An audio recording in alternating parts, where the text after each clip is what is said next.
harus dinikmati begitu. Karena kalau kita pagi ngeluh, sore ngeluh, itu pikiran makin berat.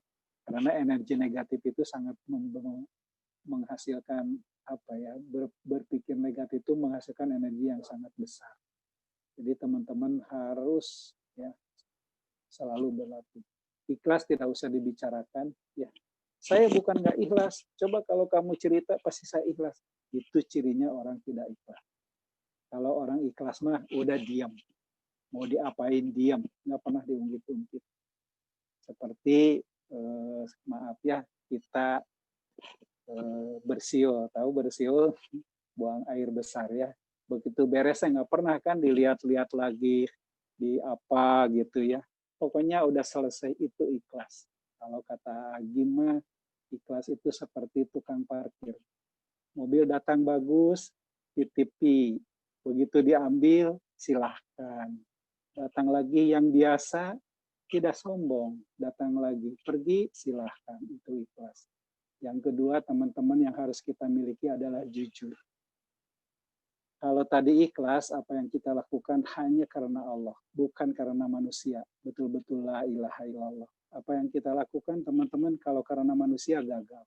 Sayang sekali seorang ibu yang sudah berjuang membesarkan anak, tiba-tiba, kamu anak yang tidak tahu diri, sudah saya besarkan, tidak pernah berterima kasih. Ini hati-hati ya. Karena sudah ciri-ciri tidak ikhlas itu disebut-sebut. Ini semuanya hilang. Ya, semuanya hilang. Yang kedua adalah jujur. Kalau jujur itu merasa ditatap sama Allah. Kalau tadi ikhlas itu merasa apa yang kita lakukan hanya karena Allah. Yang kedua jujur. Jujur berarti walaupun orang tidak lihat, tapi Allah maha lihat. Sehingga apa yang kita lakukan itu mau pakai CCTV, nggak CCTV, ngajar mah biasa sama. Ya. Mau ada guru, kepala sekolah, mau ada yang memantau, tidak, ngajar mah sama. Sehingga apa yang kita lakukan betul-betul jujur. Ini kalau saya pernah baca dari beberapa penelitian ya di luar negeri begitu, bahwa ternyata yang membuat seseorang sukses itu bukan karena kecerdasan. Ya, saya lupa ya penelitian siapa itu. Kemudian seseorang sukses, berhasil dan sebagainya bukan karena dia cerdas, bukan karena dia pintar.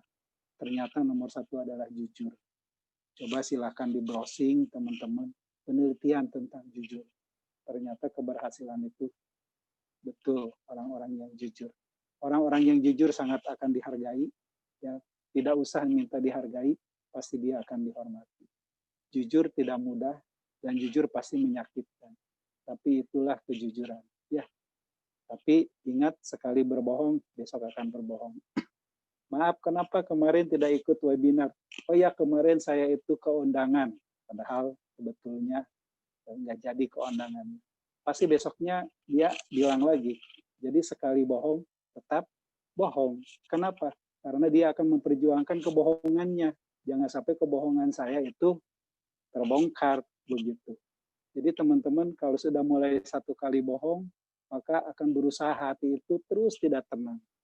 Kemudian hati itu akan terus berupaya menutupi kebohongan. Jadi jangan coba-coba berbohong. Sekali berbohong, besok lusa terus akan berjuang untuk berbohong terus. Makanya jujur lebih baik. Kenapa ini teman-teman tidak diselesaikan pekerjaannya? Mohon maaf Pak, saya ketiduran dan saya tidak sanggup menyelesaikannya. Insya Allah saya perbaiki. Itu jujur. Hebat. Ya. Kalau kita punya hutang, mohon maaf, saya belum punya. Mudah-mudahan kalau saya punya, berapapun saya sampaikan. Ketika kita punya, sampaikan. Itu teman-teman. Dan yang terakhir, yang ketiga, sifat yang harus kita miliki adalah tawadu. Jadi kalau tadi ikhlas apa yang kita lakukan karena Allah, kalau jujur apa yang kita lakukan, Allah maha menatap. Kalau tawadu, semua yang kita miliki sebetulnya titipan dari Allah. Merasa dirinya ganteng, wajah cakep ya, hidung mancung begitu, cerdas, ini semua titipan Allah. Kalau Allah sedikit cabut saja, kejeduk kepalanya, lupa, udah hilang kecerdasannya. Nah, kita harus tawadu. Tawadu orang biasanya sangat berat latihannya karena berbagai cobaan. Ya, saya berangkat ke sekolah, biar kelihatan tawadu pakai motor. Saya mau pakai bebek motor yang jelek aja. Niatnya mah tawadu ya. Tapi di balik tawadu itu ternyata ada niat juga. Nah, ini juga tidak benar. Jadi sahabat-sahabat, ketika teman-teman sekarang jadi juara nasional seorang guru, menjadi guru penggerak, menjadi pelatih, hati-hati, godaannya sangat besar.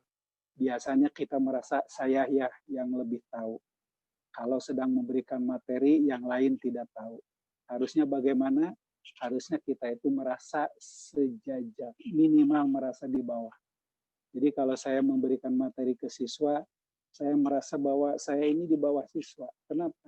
Siswa itu masih muda, kita masih sudah tua. Siswa masih muda, gimana? Dia pasti dosanya masih sedikit. Kita sudah tua, bagaimana? Kita sudah tua, pasti kita pahalanya lebih banyak. Ya, bukan dosanya banyak, begitu sahabat-sahabat. Nah, selamat datang Mas Gusti. Terima kasih Mas Gusti sudah hadir. Caketum. Assalamualaikum warahmatullahi wabarakatuh. Waalaikumsalam. Terima kasih Mas Gusti sudah datang. Jadi tugas saya 3 poin itu teman-teman, apa yang saya titipkan sebagai guru. 1, kita harus ikhlas. Ikhlas tidak usah diucapkan, tapi semua yang kita lakukan bukan karena ketua IGI. Yang kita lakukan bukan karena Mas Gusti, ya. Kita lakukan karena Allah Subhanahu wa Ta'ala. Yang kedua, jujur, tidak usah harus ada CCTV. Apa yang kita Allah Maha tahu, Allah Maha melihat. Maka kita berjuang untuk sekuat-kuatnya. Ingat, salah satu kesuksesan adalah salah satunya jujur. Jadi kalau teman-teman ingin jadi guru yang sukses, kuncinya jujur sebetulnya, ya. Bukan harus belajar. Air putih ada, Bro. Enggak, begitu. Yang terakhir adalah tawadu. Nah, mudah-mudahan di sini banyak guru hebat, berbagi ilmu. Hati-hati dalam menyampaikan. Karena sekali berbahasa yang sangat merendahkan, teman-teman sulit, ya, akan sulit. Ada orang yang disukai bicara, kuncinya adalah tadi. Kalau orang tawadu memang betul-betul. Insya Allah. Tentunya ini dengan hati begitu. Terima kasih. Mohon maaf atas kekurangannya. Dengan ini, kan disuruh ngebuka ya. Dengan ini, mari kita buka acara ini, dan Mas Gusti sudah hadir. Kita buka dengan baca basmalah dan salawat. Bismillahirrahmanirrahim. Allahumma sholli ala Sayyidina Muhammad wa ala alihi. Astagfirullahaladzim, astagfirullahaladzim. Semoga Allah yang maha menatap saat ini memberikan pengampunan pada kita semua. Pagi sampai sore ini nampaknya kita banyak dosa ya. Untuk itu mari kita sama-sama beristighfar. Terima kasih. Silahkan kosongkan gelasnya, kosongkan air di gelasnya. Kita akan mendapatkan ilmu, insya Allah. Kalau kita merasa bahwa gelas ini kosong, ilmu yang akan kita dapatkan diserap. Dengan niat yang ikhlas, keberkahan ilmu sedikit tapi bisa dilaksanakan. Terima kasih, mohon maaf atas kekurangannya. Wassalamualaikum warahmatullahi wabarakatuh. Waalaikumsalam. Alhamdulillahirrahmanirrahim. Terima kasih banyak Bapak Anwar Sanusi MPD yang sudah membuka sekaligus memberikan pencerahan ini bisa kita aplikasikan. Amin ya Allah. Selanjutnya, alhamdulillah pemateri kita hari ini Bapak Gustin Suryawan MPD sudah hadir. Tapi bagaimanapun tak kenal maka enggak sayang. Izinkan saya menyampaikan CV singkat beliau. Beliau lahir di Bambangin, Bantola, 6 Juni 1975, Kelurahan Manatap Lama, Kecamatan Kretak Hanyar, Kabupaten Banjar, Provinsi Kalimantan Selatan. Latar belakang pendidikan yang terbaru ini, program Dokter Pasca Sarjana UIN Antasari Banjarmasin. Pengalaman organisasi beliau sangat banyak sekali. Saya bacakan sebagiannya saja. Ketua IGI Wilayah Kalsel 2013-2015, Sekretaris Wilayah Koalisi Kependudukan Kalimantan Selatan 2016-2020, Bendahara Umum IGI 2016-2019, Ketua Harian PPIGI 2019-2020, Pengurus ICMI Korwil Kalimantan Selatan 2015-2020, Direktur Lembaga Pelatihan dan Peningkatan Mutu Guru IGI Kalimantan Selatan. Sedangkan pengalaman mengajar beliau 2002 sampai 2010 mengajar di SMA Negeri 1 Banjarmasin, 2010 sampai sekarang mengajar di MA Al-Istiqomah Banjarmasin. Bapak Agustin. Siap. Alhamdulillah. Siap, Bunda. Sebelum memaparkan materi, bahwa pemaparan materi berlangsung 40 menit, dan selanjutnya 20 menit untuk diskusi. Kepada teman-teman peserta, boleh sambil menyimak materi dari narasumber, melayangkan pertanyaan lewat chat yang sudah disediakan selama pemateri menyampaikan materinya. Akan dibahas pada sesi diskusi. Silakan Pak, memaparkan materinya. Bismillahirrahmanirrahim. Assalamualaikum warahmatullahi wabarakatuh. Waalaikumsalam warahmatullahi wabarakatuh. Salam sejahtera untuk kita semua. Alhamdulillah. Alhamdulillahilladzi jama'ana fi hadza makan bi barakati Rasulullah sallallahu alaihi wasallam, amma ba. Qala subhanaka la ilma lana illa ma 'allamtana innaka antal hakim, la haula wala quwwata illa billahil aliyil azim. La haula wala quwwata illa billahil azim, la haula wala quwwata illa billahil azim.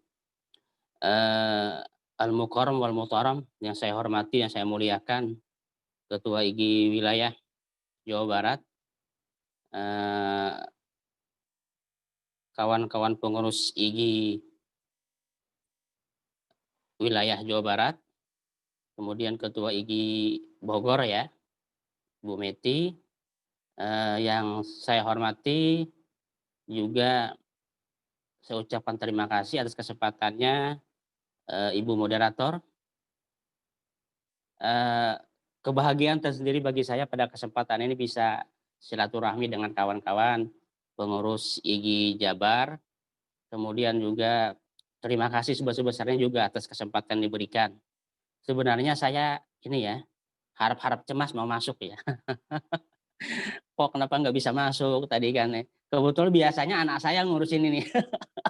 Ketahuan ya. Sama kita deg-degan juga. Ini saya sebenarnya posisi di Martapura ini Bu, di Martapura, bukan di daerah saya. Tadi pagi saya ada janjian sama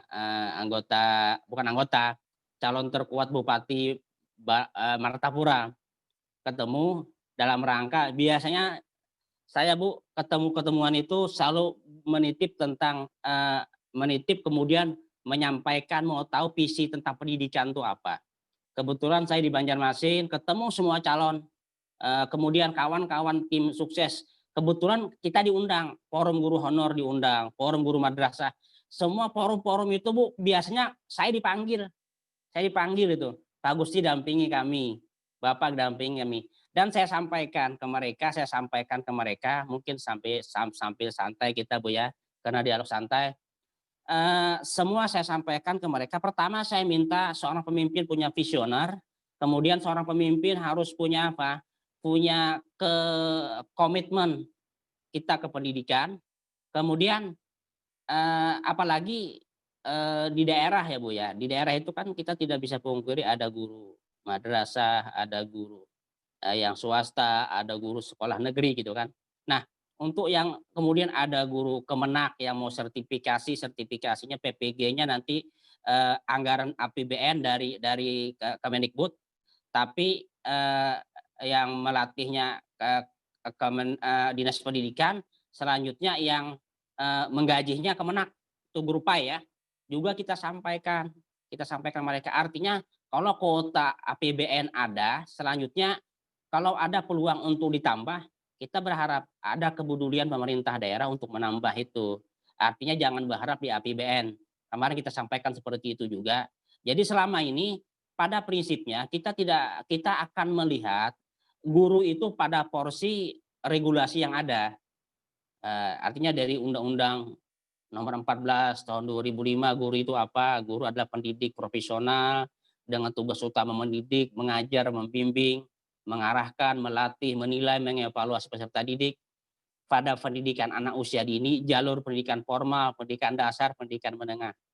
Nah, kemudian pasal 2 disebutkan juga guru mempunyai kedudukan sebagai tenaga profesional pada jenjang pendidikan dasar, menengah, pendidikan anak usia dini, pada jalur pendidikan formal.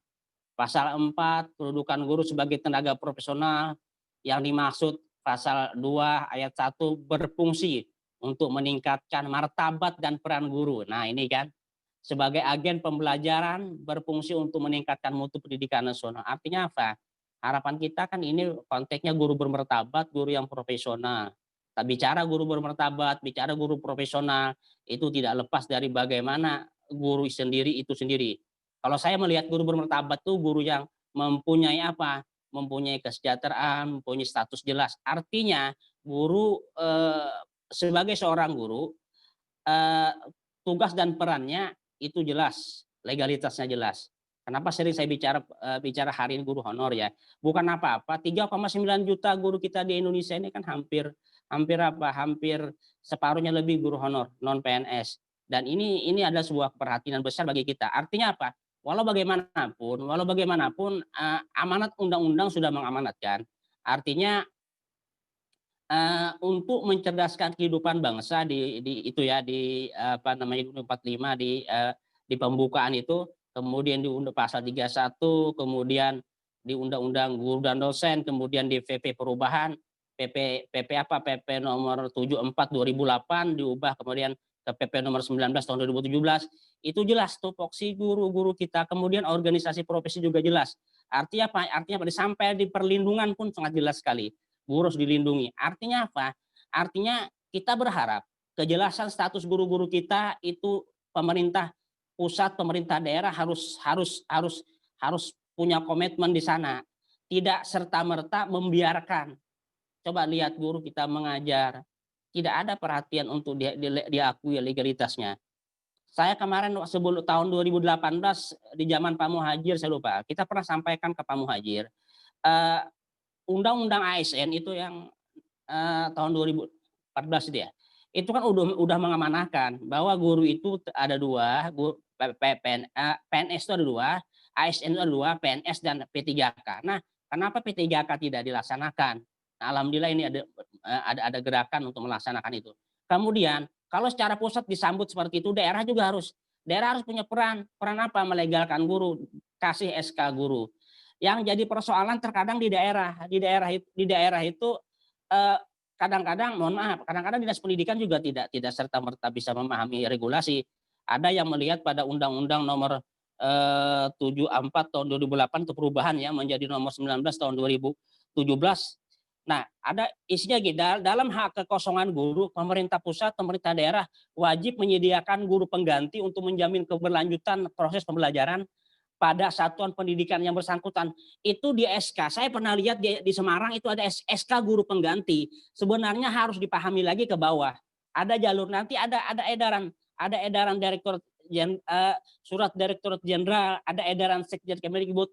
Nah, itu inti dari SK itu adalah mengangkat sebagai honor daerah sebenarnya. Itu untuk apa? Fungsinya untuk guru-guru kita bisa ikut PPG. Kemarin kejadian di Banjarmasin mereka meng-SK-kan, tapi SK-nya seperti surat keterangan. Akhirnya ditolak LPMP. Kita udah berjuang 2 tahun, ditolak LPMP dan tidak bisa lah ikut PPG. Nah, salah satu fungsi dari legalitas SK daerah itu untuk bisa mengikuti NOPTK, untuk bisa mengikuti PPG, ini fungsinya. Nah, jadi pada saat tidak bisa akhirnya karena sudah perjuangan lama, dengan sangat terpaksa kita bawa ini ke Ombudsman.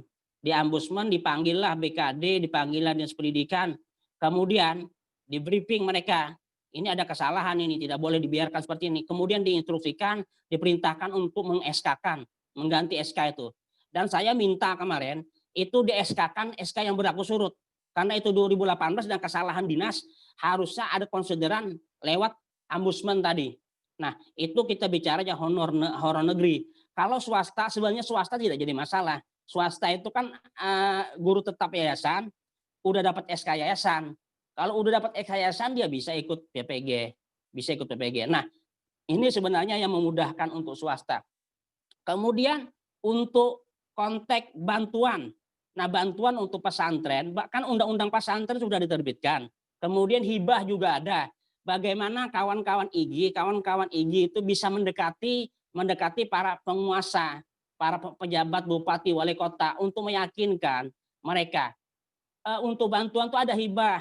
Hibah itu memang tidak bisa 2 tahun sekali. Kalau 2 tahun sekali, saya pernah komunikasikan. Kalau 2 tahun sekali itu berarti dianggarkan selama 2 tahun. Artinya peluang di pesantren ada untuk undang pesantren. Peluang hibah ada. Itu untuk yang mungkin madrasah. Kalau di bawah dinas pendidikan udah jelas mereka kan bagian dari mereka. Artinya tinggal di SK-kan. Itu bagian perjuangan kita kemarin. Pada saat SK pun kami tuntut kawan-kawan jangan meminta gaji. Biasanya alergi mereka itu, dinas Pemkot semua itu kan. Nah, yang kita lakukan kemarin, yang penting Bapak Ibu dapat SK dulu lah. Artinya Pak, kalau sudah dapat SK nanti yang lain menyusul, betul. Ternyata setelah di SK kan pemerintah itu tidak harus wajib dia menggaji, memberi insentif. Alhamdulillah dikasihlah insentif setelah di SK kan. Nah, dari sini kita berharap sebenarnya perhatian pemerintah terhadap guru-guru kita benar-benar diberikan. Minimal mereka diakui sebagai guru di daerah masing-masing dengan legalitas mereka SK itu. Itu yang kita lakukan sampai bermalam-malam. Kadang-kadang malam-malam seperti ini kita ditelepon, ketemu kepala dinas, diskusi kita. Kepala dinas ngamuk-ngamuk. Santai, aku bilang kawan-kawan santai aja, jangan dilayani. Akhirnya kita diskusi, kita sampaikan regulasi aturan-aturannya, mulai dari UUD 45, pembukaan, kemudian pasal 31, mulai undang-undang Republik, mulai sampai undang-undang guru dan dosen, pasal 4 itu kan. Di pasal 24 itu, kemudian sampai dari PP kita sampaikan, sampai edaran Dirjen, sampai edaran Sisjen Kemendikbud kita sampaikan. Persoalannya kan cuma persoalannya di edaran ini, di edaran Mendagri tanggal 10 2013 itu memang ada menegaskan bahwa perihal pelarangan pengangkatan tenaga honor yang selama ini dipakai sebagai alasan untuk tidak mengangkat tenaga honor. Padahal itu kalau kita lihat sebenarnya itu masih berlaku umum, tidak guru kesehatan tidak sebenarnya. Itu bagian mengkanter pemerintah sebenarnya. Tapi kalau dipahami dengan UUD 45 tadi sampai ke bawah turunannya itu tidak bertentangan. Makanya kenapa daerah-daerah yang lain ada yang sudah mengeskakan. Nah, ini yang kita harapkan kawan-kawan nanti ke depan berharap kalau ada peluang nanti di PP, saya akan bikin nanti salah satu kabit advokasi guru honor. Insyaallah. Kenapa? Karena keinginan kita bahwa guru itu harus bermartabat. Artinya karena tidak ada lagi yang honor, mimpi besar kita P3K masuk semua mereka. P3K masuk semua dan itu mimpi besar kita. Untuk guru yayasan itu kan udah jelas. Mereka guru tetap yayasan. Artinya apa? Artinya mereka udah jelas SK-nya. Yang kita kemarin gerakan itu mereka yang memang tidak punya SK dan memang harus dihargai dengan SK itu. Supaya apa? Supaya bisa mengikuti PPG. PPG endingnya kan dapat sertifikat guru. Di undang-undang kita yang mengharuskan juga. Guru yang profesional itu kan guru yang punya sertifikat. Dia harus punya sertifikat. Seperti itu. Oke, mungkin untuk lebih komunikatifnya mungkin kita dialog aja. Saya sudah berkeringat-keringat masuk tadi. Mohon maaf. Mohon maaf dengan tidak kenyamannya. Silahkan Bunda, silahkan. Oh iya. Silahkan. Ya, terima kasih Pak Gusti. Nih sebelum dilempar ke peserta nih. Saya penasaran dengan semangat tadi Pak. Tadi mengenai guru yayasan nih. Kalau seandainya terjadi pemutusan kerja antara yayasan dengan guru, padahal itu guru udah bekerja lumayan lama gitu. Dan dengan alasan di yayasan itu kan setiap tahun ajaran baru itu tanda tangan kontrak, setiap tahun tanda tangan kontrak, dengan alasan ini kan hak yayasan gitu. Ada nggak sih undang-undang untuk haknya guru tersebut dari negara tapi bisa dilakukan secara umum termasuk yayasan? Oke, Ibu, terima kasih. Pertanyaannya, kalau tidak puas mungkin Bu nanti saya carikan juga Bu ya. Jadi gini Bu, di PP nomor 74 tahun 2008 itu tentang revisi PP nomor 19 tahun 2017 udah dijelaskan Bu di pasal 40. Pemerintah daerah, masyarakat boleh yayasan nih, organisasi profesi, nah juga organisasi profesi, guru dan atau satuan pendidikan wajib memberikan perlindungan terhadap guru dalam pelaksanaan tugas. Nah, perlindungan yang dimaksudkan pada pasal 1 itu, ayat 1 itu diperoleh guru dalam bentuk apa? Perlindungan hukum, perlindungan profesi, perlindungan keselamatan dan kesehatan kerja. Artinya apa? Bapak Ibu guru kita yang udah lama mengajar seharusnya itu menjadi ikon yang memang harus apa? Harus dipertahankan, karena sudah lama belajar, sudah lama mengabdi kan. Nah, ini yang jadi persoalan terkait dengan yayasan. Persoalannya apa? Apabila yayasan tidak senang, suka tidak suka, ini yang jadi masalah. Jadi dicari-cari salah guru, dan ini tidak boleh. Saya ingin sedikit memberikan sebuah ilustrasi. Pada saat terlepas saya intermezzo dulu ya. Pada saat kami mengadvokasi guru-guru kita kemarin untuk mendapatkan SK, tidak serta-merta kami advokasi itu saja. Pada saatnya selanjutnya langkah kami mengamankan guru-guru kita yang udah lama mengajar, kita temui Sekda, kita temui BKD, kita temui Dinas Pendidikan. Tolong guru-guru kita yang sudah lama itu jangan sampai dipindah hanya karena datang guru PNS. Dan ini sudah kita sampaikan dan komitmen mereka tidak dipindah. Alhamdulillah. Bahkan kejadian juga ada yang dipindah, kejadian seperti itu. Yayasan memindah sepihak, kita advokasi dengan dasar-dasar seperti ini, dia takut akhirnya. Takut dan mengembalikan. Harapan kita tadi salah satu peran organisasi profesi juga adalah mengadvokasi dari perpanjangan pemerintah. Undang-undang guru dan dosen yang kemudian di pasal 40 itu, di pasal 40 diterjemahkan di PP itu, guru dipersilakan membentuk organisasi profesi guru. Artinya apa? Setelah kita pelajari, kita pahami regulasi yang ada, bahwa kewajiban melindungi guru ini dari pemerintah daerah, organisasi profesi adalah sebuah kewajiban bagi kita untuk melindungi guru. Bukan dibiarkan begitu saja kalau ada semacam penjoliman kepada guru kita. Artinya apa? Pada saat tadi yayasan tidak memutuskan sepihak, itu tidak boleh. Seandainya yayasan bilang bicara kinerja, itu harus standarnya jelas.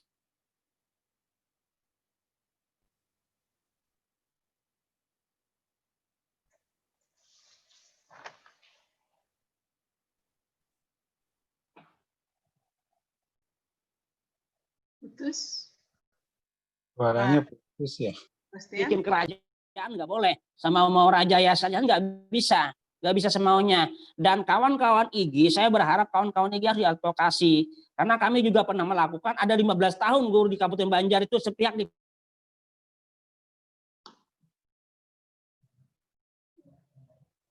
Kurang bersahabat kayaknya ininya, jaringannya.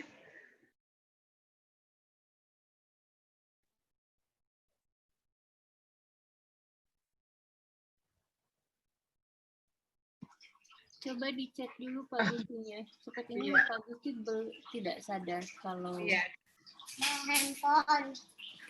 handphone. Kayaknya keluar deh. Terlempar, tidak ada di room. Ya Bu, saya menambahkan ya, cek. Suara saya terdengar ya? Terdengar Pak. Ya Pak, kedengaran Pak. Mohon maaf ditutup ya. Di Jawa Barat tadi disampaikan guru honor yang di negeri insya Allah akan dapat SK dari gubernur. Tadi Pak Firman Oktara ya menyampaikan. Jadi terkait guru honor yang sekarang posisinya di negeri, insya Allah yang selama ini tidak susah ya mengeluarkan SK. Kemudian tadi disampaikan juga bahwa ke depan ya termasuk bagaimana posisi guru honor ini. Ini mah tambahan saja. Sudah masuk belum? Belum ya? Belum. Belum Pak, Alhamdulillah lanjutin Pak. Kabar berita hangat bahagia ini. Nah, tentu kalau yang di provinsi berarti kan SMA, SMK, kemudian SLB. SLB itu ada penambahan apa ya tadi itu disampaikan. Saya tadi memperhatikannya kurang begitu banyak, tapi yang saya catat begitu. Artinya sekarang sudah ada peningkatan bagi guru-guru yang honor. Kemarin permasalahan yang saya sampaikan ke provinsi itu, teman-teman yang di negeri sudah lama mau mengajukan NUPTK atau mengajukan PPG tidak bisa karena tidak ada SK dari pemerintah setempat. Kalau yang swasta kan SK-nya dari yayasan ya, cukup gitu untuk yayasan. Besok saya akan coba lagi informasi ini supaya difikskan. Karena tadi yang menyampaikannya perwakilan dari Disdik Jabar dan Pak Firman Oktara ini adalah kasih peningkatan mutu dan kesejahteraan guru GPK ya di Jawa Barat.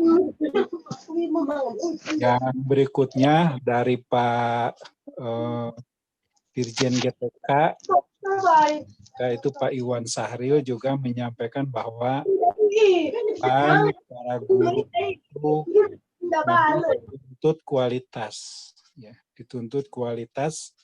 Jadi bagaimana kita memang terukur sehingga nanti ada yang disebut apa ya di situ tuh penilaian kinerja bulanan gitu ya, yang sekarang sudah mulai ya kalau di Jawa Barat kan sudah ya itu, sehingga memang betul-betul terukur.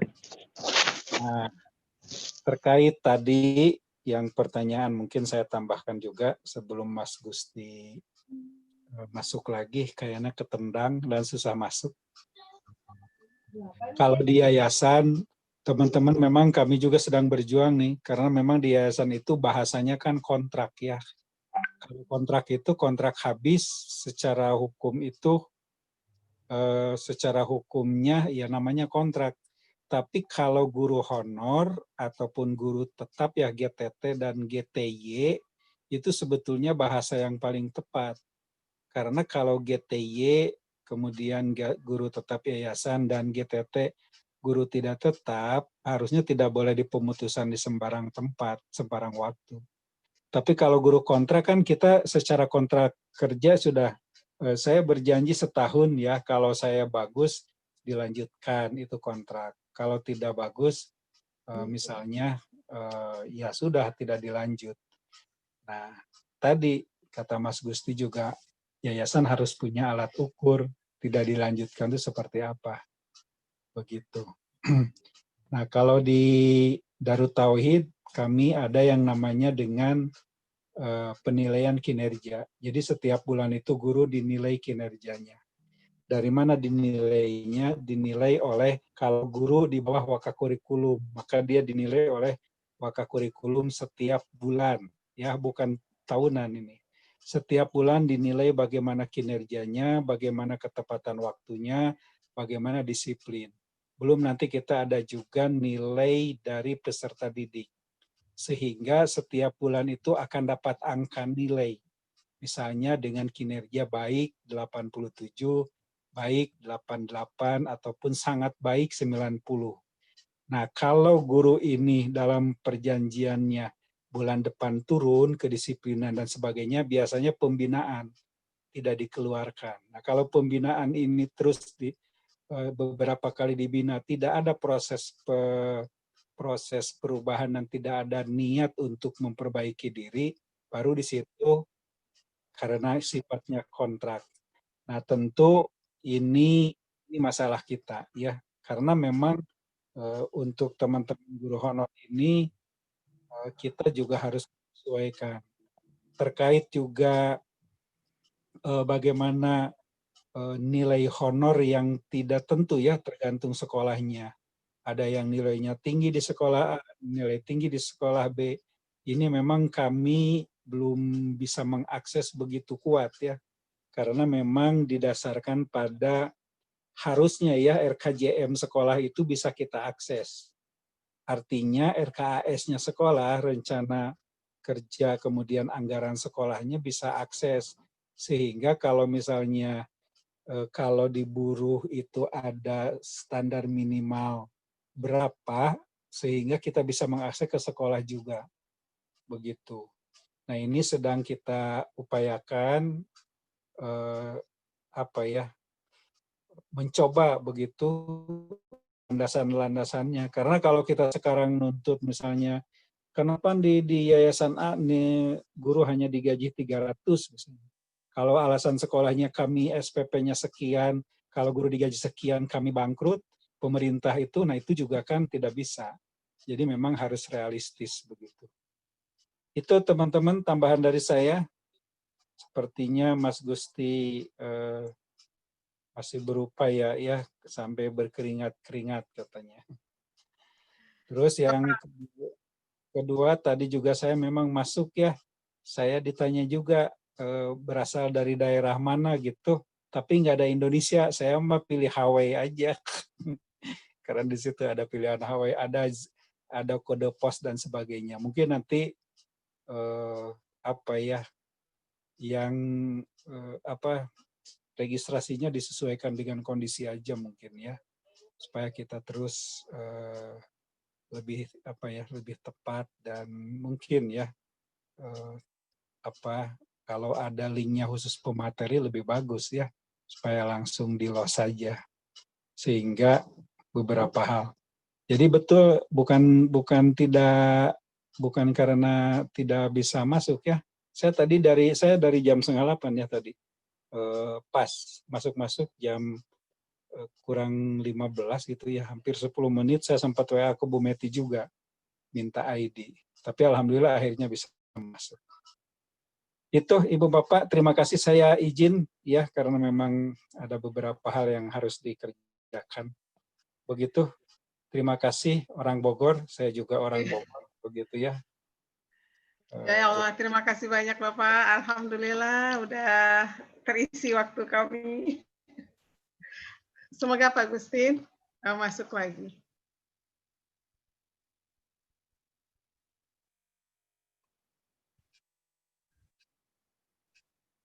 Masih belum ya? Belum. Bapak mungkin. Diskusi atuh daripada sepi masuk. Oh, alhamdulillah. Bapak tadi Bapak menyinggung mengenai yang di Bapak yang di Bandung, Pak.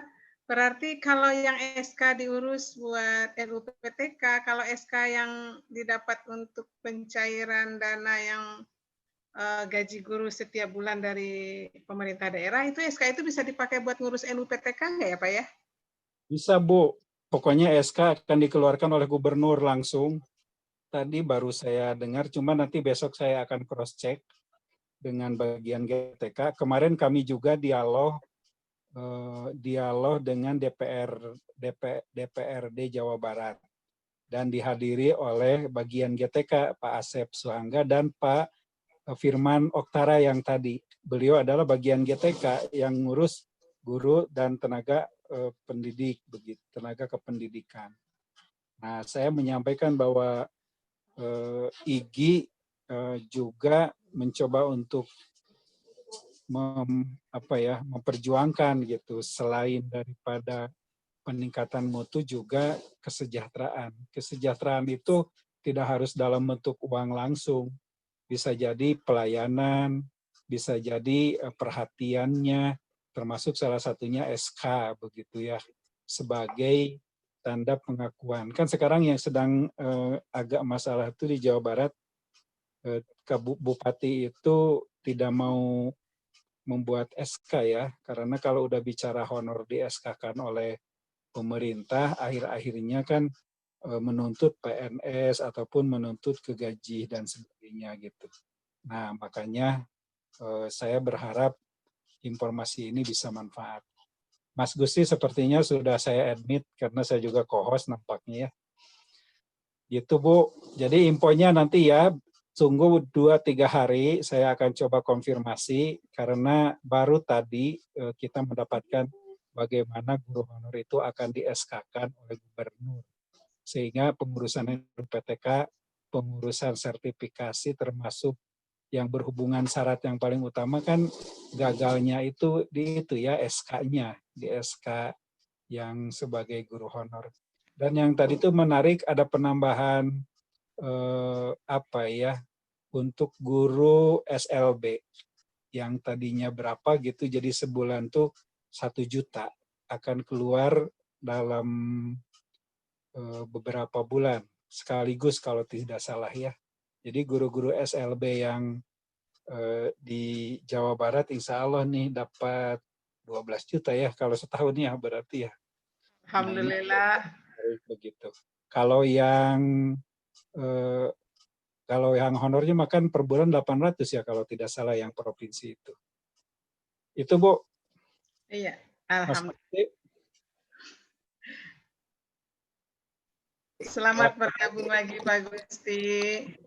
Alhamdulillah. Saya Mas Masya Allah, Gusti. terlempar-lempar ya Bunda ya. Mas Gusti. Masya Allah. Mohon maaf dengan ketidaknyamanannya, mohon maaf. Pak Ketwil, mohon maaf nih. Siap, saya izin live ya karena ada agenda Silakan. setengah 9 ya. Ada Oke. agenda lain. Silahkan Pak Ketwil, silahkan. Tadi Silahkan, sudah Masya mengisi Allah. sedikit karena Mas Gusti terlempar. Semoga ilmunya berkah ya. Mohon maaf saya tutup karena tidak mau Amin, amin. Amin, amin, Oh, Masya ya. Allah, amin. Amin. Iya. Ya Pak, lanjut lagi kita Pak. Oke. Ya. Jadi Bapak Ibu sekalian, pada prinsipnya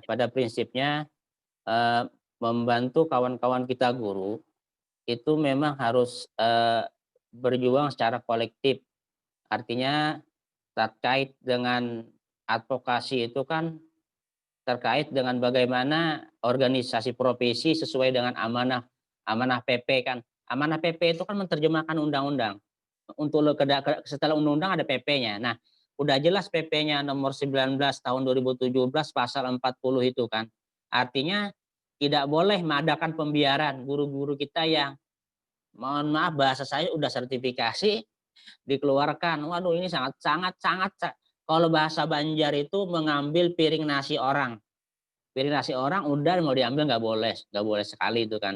Artinya mari Bapak Ibu sekalian kita sayangi guru kita bantu guru-guru kita. Guru sudah luar biasa mencerdaskan generasi-generasi kita. Jangan sampai ada guru-guru kita tersakiti. Nah, ini bagian dari advokasi, bagian kita semua sebenarnya. Artinya Bapak Ibu guru kita juga bisa bantu atau temui yayasan. Kalau nanti yayasan ngotot juga Bapak Ibu bisa birokrasi ke Dinas Pendidikan atau ke Kemenak atau ending terakhirnya di Ombudsman. Ending terakhirnya di Ombudsman. Ombudsman memastikan bahwa kehadiran negara ada di sana dalam konteks pelayanan. Konteks pelayanan. Itu juga pelayanan yang menyakitkan. Kalau sepihak itu menyakitkan. Nah, jadi jangan takut Bapak Ibu sekalian, jangan takut. Jangan takut. Dan itu sudah kami lakukan kemarin tuh kan. Makanya kan pengurus-pengurus daerah ke depan, saya sampaikan tadi, kemarin malam tadi kita bersama-sama pengurus IGI Bengkulu, kita sampaikan. Nanti setelah pelantikan, tolong temui ombudsman wilayah provinsi. Dialog saja, komunikasi aja, silaturahmi, kalau bisa MOU. Insya Allah ke depan pusat akan MOU nanti. Supaya mudah ke depannya guru-guru kita diadvokasi. Kita pastikan guru-guru kita tidak ada yang bermasalah terkait dengan profesinya, terkait dengan jaminan perlindungan hukum, terkait dengan perlindungan profesi, perlindungan kesehatan kerja untuk guru-guru kita. Jangan sampai ada guru-guru kita yang terjolimi, jangan sampai. Jadi mari kita bersama-sama untuk bekerja sama, saling menguatkan. Nah, seperti itu Bunda. Mungkin ada yang lain, silahkan. Terima kasih. Ya, silahkan buat peserta mau ada yang ditanyain langsung atau boleh di chat juga boleh. Atau kita biar lebih enak ngopi malam ini. Minjam pulpen profesional. Ini ada. Berarti kalau dengan udah ombudsman itu udah ke sana berarti udah tingkat tinggi berarti ya Pak ya? Dia tingkat tinggi Bu, itu melanggar Bu, supaya jangan bermasalah juga. Artinya gini Bu, pada saat guru-guru kita bermasalah, supaya yayasan kita tidak malu, ya tidak malu kan, arti bagaimana caranya pendekatan secara santun, supaya santun. Anda kalau melakukan perlakuan ini Anda bermasalah sebenarnya, Anda sepihak dan melanggar undang-undang, bisa kena pidana juga, atau bisa kena nanti sekolahnya berbahaya, pencabutan dan sebagainya. Nah ini juga kan harus kita pahami, guru itu bagus loh cara pendekatannya. Jangan sampai nanti model-model layar, model-model hukum itu jangan.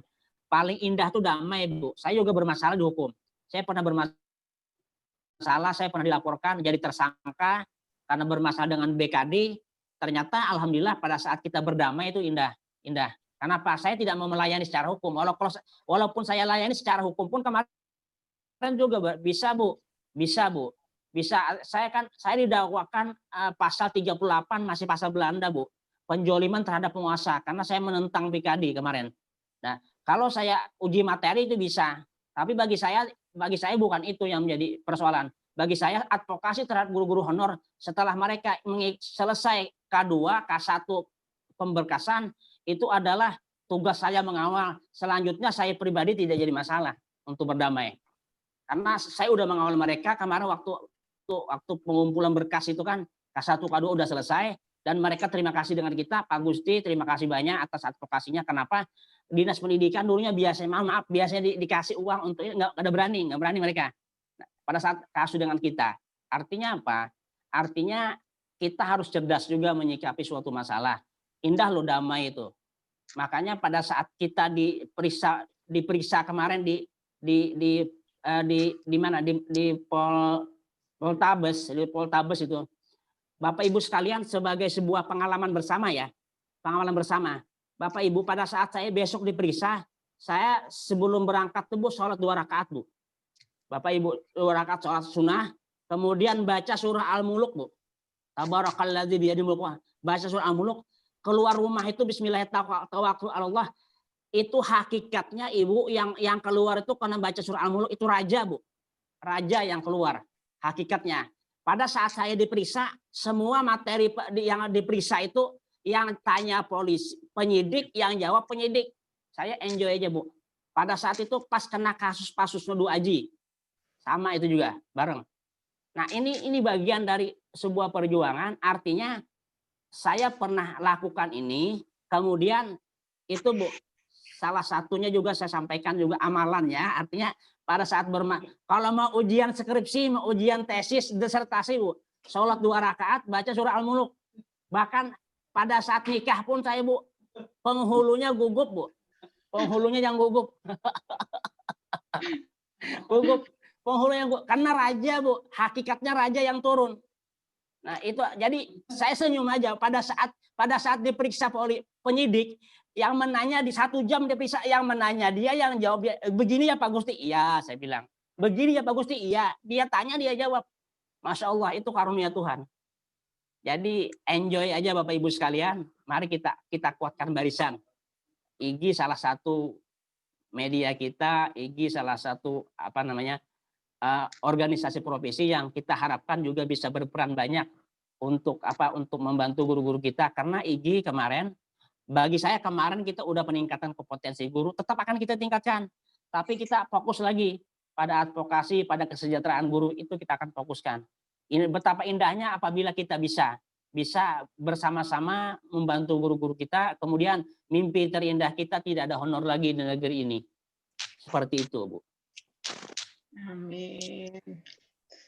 Bagaimana Bapak Ibu peserta, makin hangat pembicaraan ini? Silahkan kalau ada yang masih ada unek-unek, Mumpung sangat orang dari Kalimantan jauh banget ngasih materi. Mudah-mudahan ada masa kita ketemu langsung dengan beliau. Siap Bunda, siap Bunda. Kalau pas ke Bogor, info Pak, biar kita ngumpul lagi.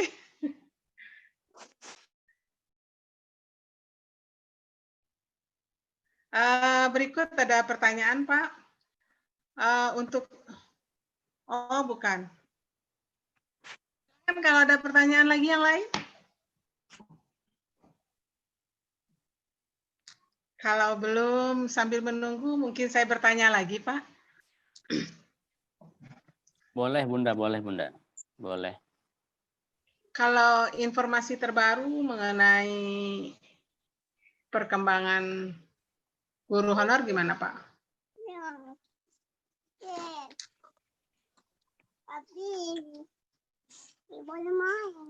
Enggak usah.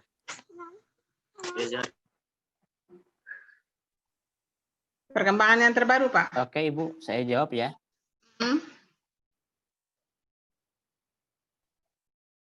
Sudah memberikan sebuah apresiasi besar, melaksanakan amanah undang-undang ASN, bahwa guru-guru kita harus masuk ke ranah sana. Artinya honor kita yang udah 35 tahun ke atas, yang tidak bisa mengikuti tes CPNS, berpeluang untuk bisa mengikuti P3. Itu kan kuota 1000, memang 1000 bertahap. Kenapa saya sampaikan? Karena Bu, kayak gini, yang jelas yang diuntungkan yang punya sertifikasi nanti, karena salah satu persyaratan sertifikat itu. Sertifikat, walaupun nanti kan mengisi di Simpatika ya. Simpatika juga Kemenak juga akan pasti mengikuti juga P3K itu. Tapi terlepas dari itu semua, sebenarnya ada prosesnya Bu. Saya begini Bu, kerjasama yang baik antara pemerintah pusat, wilayah itu provinsi dan daerah. Artinya apa? Pada saat guru-guru honor itu ditampung oleh P3K, kemudian yang tersisa ditampung oleh provinsi, ditampung oleh daerah. Jadi sampai proses itu berakhir habis semua, sampai habis semua nanti. Nah ini bagian yang mau kita dorong sebenarnya. Apalagi kan Permenpan itu kan kemarin di 2012 itu malah tidak ada batasan usia sampai 40 ke bawah, bukan 35. Yang terbaru zaman Pak Jokowi kan dia diubah lagi Permenpannya yang 35 ke bawah. Makanya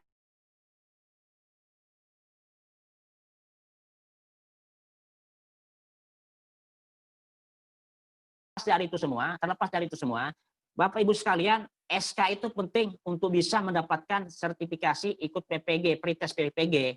Nah, itu yang kita dorong Bapak Ibu sekalian, mendapatkan NUPTK, mendapatkan NRG, kan mendapatkan sertifikat. Nah, kalau mendapatkan sertifikat, peluang untuk P3 itu besar. Ke depan mungkin kalau mau PNS semua otomatis ada perubahan undang-undang. Yang undang-undang kan manusia yang bikin kan tidak menutup kemungkinan juga bisa diubah. Bukan lagi P3K, nanti bisa aja kan. Nah, perjuangan kita ke depan bersama seperti itu. Karena saya udah ingin bergerak di bidang ini. Saya akan MOU dengan Ombudsman, saya akan datangi KPK, saya akan mendatangi Kementerian Desa Tertinggal. Untuk apa? Untuk pergerakan ke depan peningkatan kompetensi guru di daerah-daerah 3T, daerah tertinggal.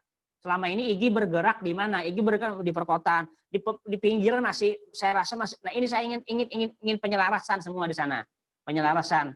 Kemudian apalagi kalau kawan-kawan honor bisa bergabung di IGI juga kan kita, Bu, Bapak Ibu sekalian, saya berharap pengurus IGI jangan sampai ada satu anggota jolimi, jangan sampai ada anggota IGI bermasalah, harus diadvokasi, harus diberikan peningkatan kompetensinya. Jangan pada saat ia mendaftar IGI itu udah pengurus punya tanggung jawab, udah bagaimana kita berbagi dengan konsep kita, dengan moto kita sharing and growing together kita, wajib itu seperti kawan-kawan di Tanah Bumbu kemarin setelah mereka lokalisasi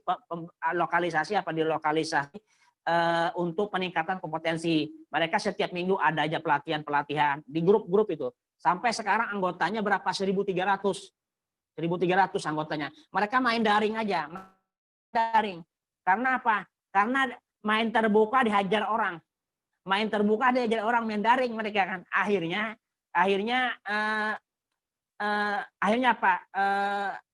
apa bahasa kita bahas pada masanya artinya apa? Pada saat dihajar kepala dinas, pada saat dihajar sekda, kemudian dengan gaya kita advokasi, kita sampaikan ke kawan-kawan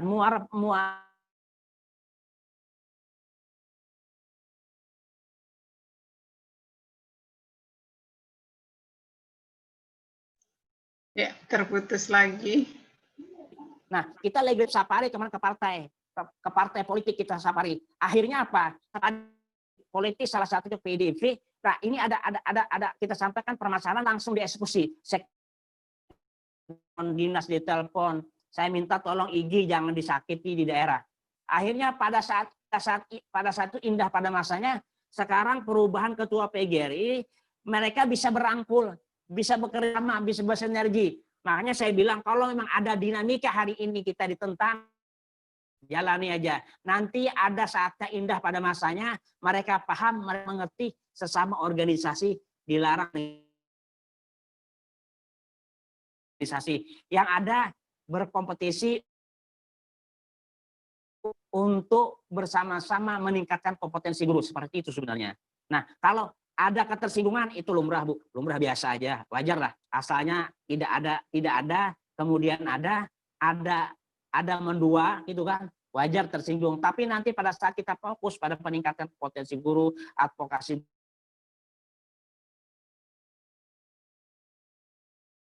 membantu guru-guru kita, tidak mempedulikan yang lain, tidak ada urusan politik dan lain sebagainya, cuma fokus di sana, orang akan melihat, orang akan menilai, oh IG seperti itu ya. Insya Allah dengan sendirinya juga, dengan sama dengan IG. Terbukti kita di daerah-daerah ternyata bisa, indah pada saatnya, indah pada waktunya, seperti itu.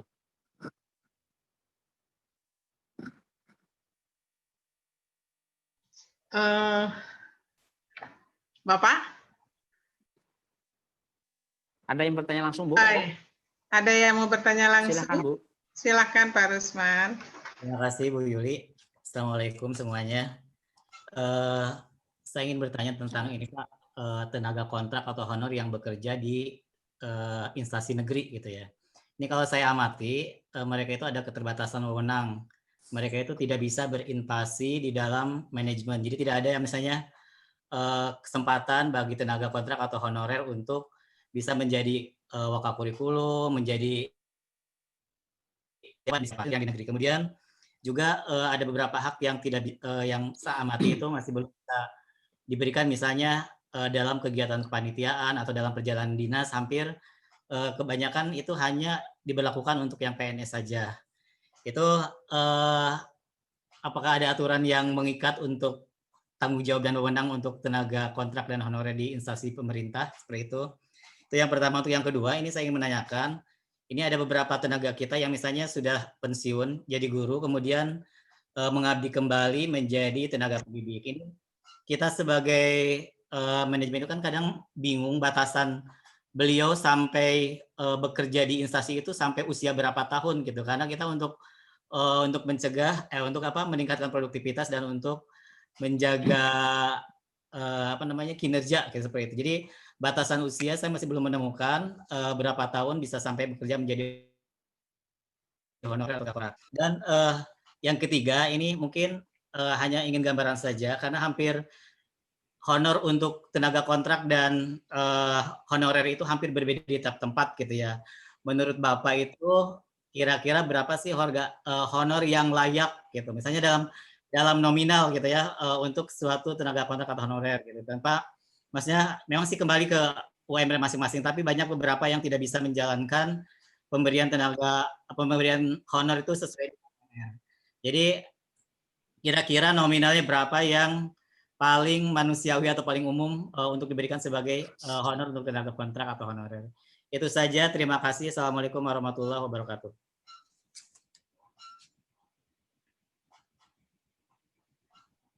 Ya, langsung aja Bapak Gusti.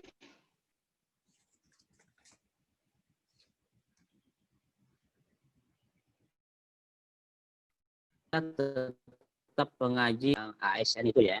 Jadi kalau 60 tahun, umur 60 tahun ya.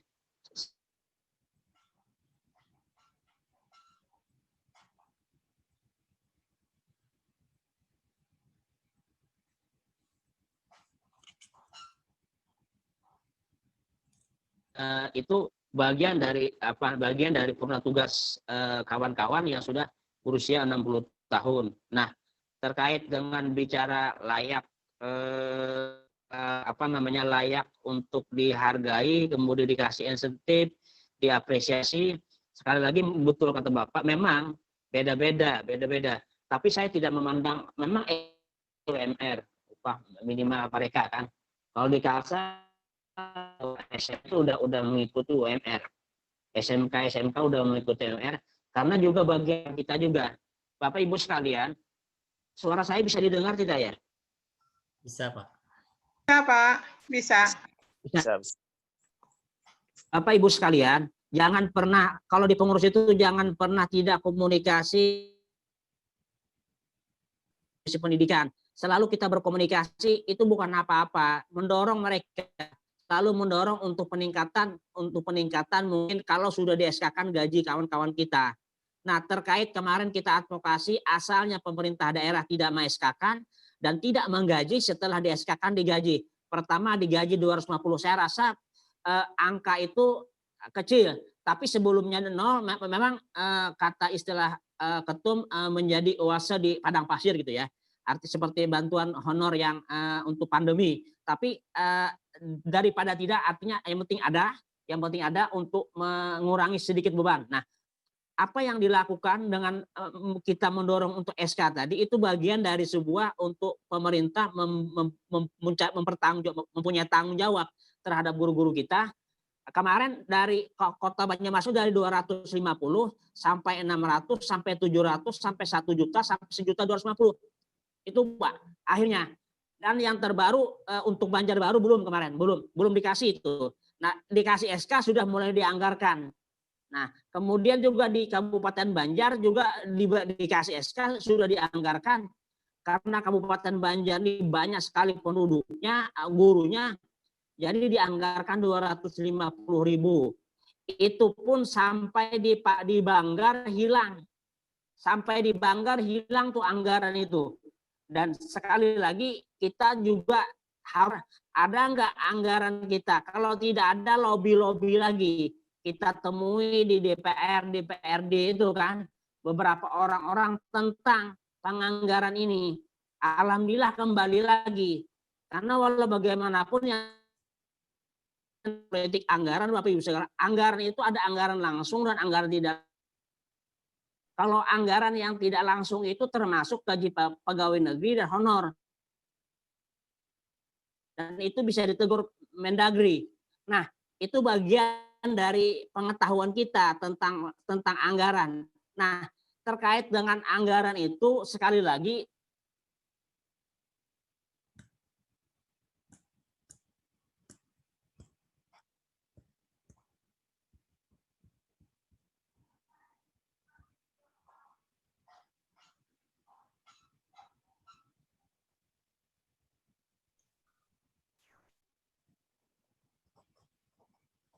Putus lagi, Pak.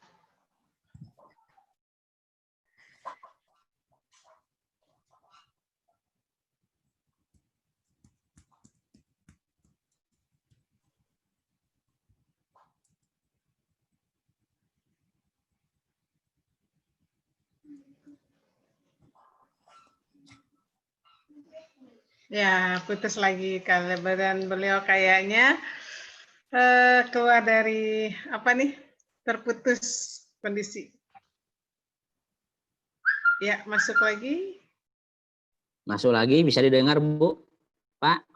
Ya. Nah, artinya Bapak Ibu sekali. Oke, Bapak Ibu sekalian, perjuangan kita pertama dulu minimal kawan-kawan yang honor dihargai. Dihargai dulu. Setelah dihargai, di SK-kan kita perjuangkan untuk peningkatan kesejahteraan. Setiap tahun kita dorong untuk selalu naik dan naik gitu. Naik dan naik, kita dorong seperti itu. Akhirnya akhirnya setelah kita dorong, kita berharap pemerintah pusat juga punya perhatian untuk melaksanakan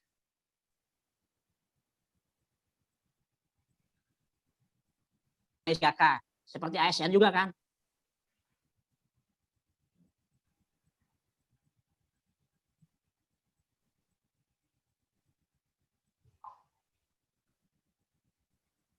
Yang saling menguntungkan, mungkin kawan-kawan honor membentuk forum guru honor, kerjasama dengan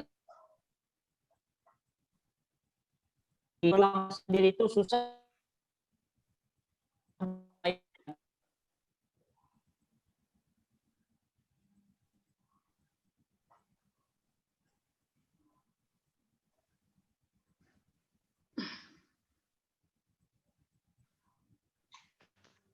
Tapi kalau udah organisasi profesi yang ada, sudah kelompok kolektif yang bicara, beda juga, beda tanggapannya. Apalagi ada honor, ada IGI, beda.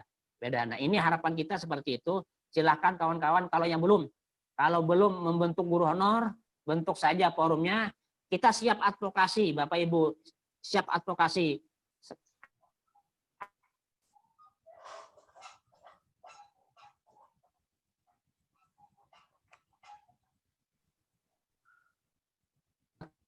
Ya, advokasi, insya Allah kita akan ajari regulasinya.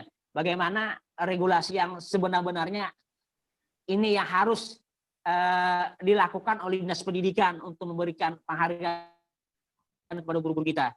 Jadi memang kendala terbesarnya adalah di surat edaran larangan pengangkatan tenaga honor yang dilakukan oleh Kemendagri. Tapi kalau Bapak Ibu paham tentang regulasi yang ada, jelas itu tidak jadi masalah sebenarnya. Bukan masalah besar sebenarnya. Karena selama ini beberapa daerah sudah melakukan itu dan sudah mengeskakan. Kalau daerah bisa, kenapa yang lain tidak bisa? Seperti itu. Oke, seperti itu Ibu. Silakan. Terima kasih. Mohon maaf atas ketidaknyamanannya. Iya, terima kasih Bapak Gustin Suryan. Bagaimana Pak Rusman? Sudah cukup jelas, sudah jelas. Alhamdulillah.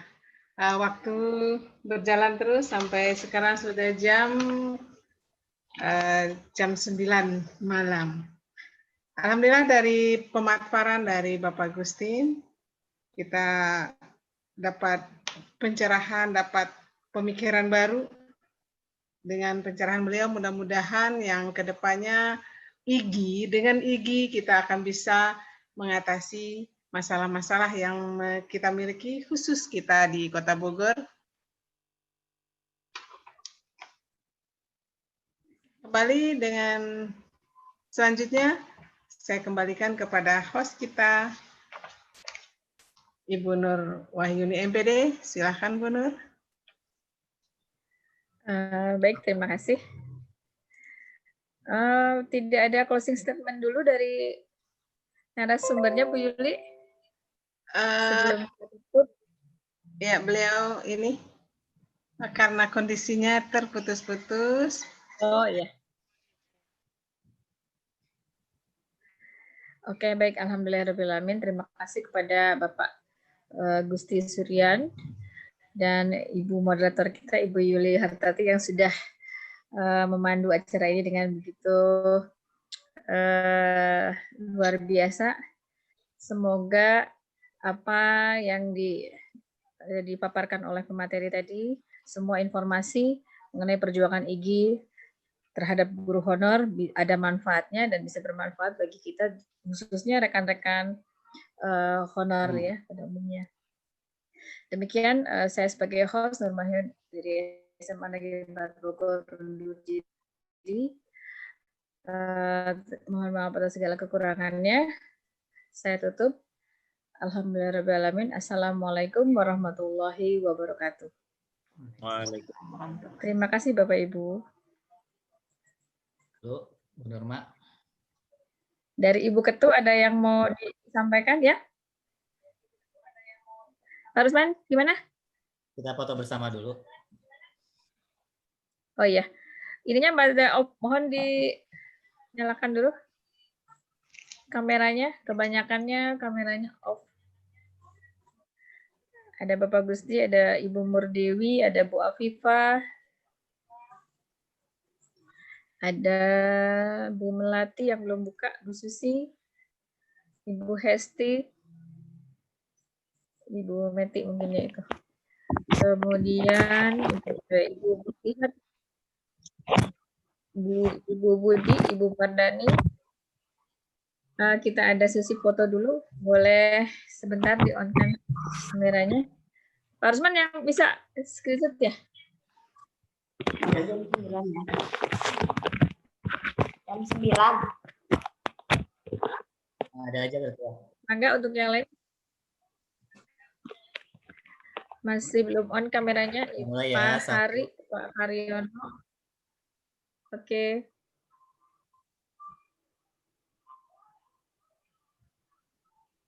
Ya, 1, 2, 3. Aduh, lihat Pak Agustin. Cukup saja. Elah. Pak Agustin. Mudah-mudahan nanti ketemu langsung. Sudah Pak Rusman? Sudah, Bu. Oke Bapak Ibu, sudah tidak ada yang disampaikan lagi? Baik Bapak Ibu, terima kasih atas kehadirannya. Selamat berweekend. Yang mau live room, mangga silakan. Mohon izin, salam dari Aceh. Terima kasih. Assalamualaikum warahmatullahi wabarakatuh. Waalaikumsalam. Terima kasih Aceh.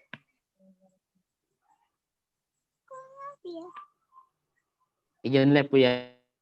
Ya, Ya. bangga Pak.